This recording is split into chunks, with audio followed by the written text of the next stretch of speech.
বড় বিশ্ব রহমতুল্লাহ ওনারা এক লোক জিজ্ঞেস করলো, আপনি কি গাউসুল আজম? আমি অবশ্যই গাউসুল আজম। আপনি মুজাদ্দিদুজ্জামান? হ্যাঁ অবশ্যই তাই মুজাদ্দিদুজ্জামান।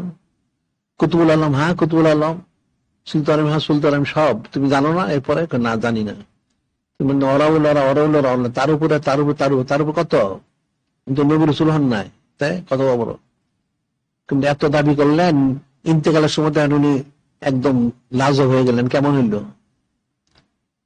বিরাট গাউসুল আজম, বিরাট কুতুবুল আলম, মুজাদ্দিদুজ্জামান, সুলতান আরিফিন, অনেক কিছু, আরো কত লোক আছে।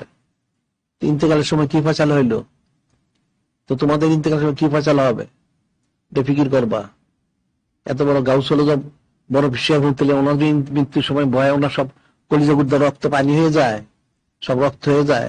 তাহলে তোমাদেরটা কি হবে? চিন্তা করে ভালো করে। চিন্তা না করলে কোনোদিন বুঝবে না। প্রত্যেকটা জিনিস ফিকির করতে হবে। ফিকরু সাতিন সিদ্দিনা সানা আলফে সানা মেয়াতে সানা আলফে সানা। কিছুক্ষণ সময় ফিকির করা হচ্ছে। প্রথম হচ্ছে 60 বছর নফল আবাদ থেকে উত্তম। 2 নম্বর হচ্ছে 100 বছর আবাদ থেকে উত্তম। 3 নম্বর হচ্ছে 1000 বছর আবাদ থেকে উত্তম। সুবহানাল্লাহ। তোমরা তো জিকির নাই, ফিকির নাই, ইলিম নাই, কালাম নাই, সব দিক দিয়ে মূর্খ।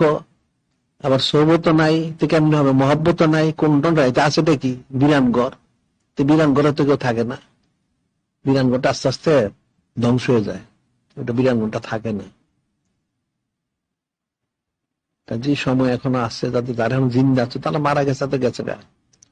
যারা জিন্দা আছে এখনো সময় আছে, ইস্তেগফার তওবা করো, জিকির আজকার করো, সুবত ইখতিয়ার করো, সুন্নাত পালন করো, আমাদের কিতাব দিয়ে সংগ্রহ করো, মাহফিলে আসা দাওয়া করো, মাহফিলে শারীরিক উপস্থিত থাকবা, আর্থিক আঞ্জাম দিবা, আবার যা যে আরো কোনো আঞ্জাম, যত রকম সব আঞ্জাম দিবে, তখন ফায়দা লাভ করবে। এছাড়া তো ফায়দা লাভ করতে পারবে না।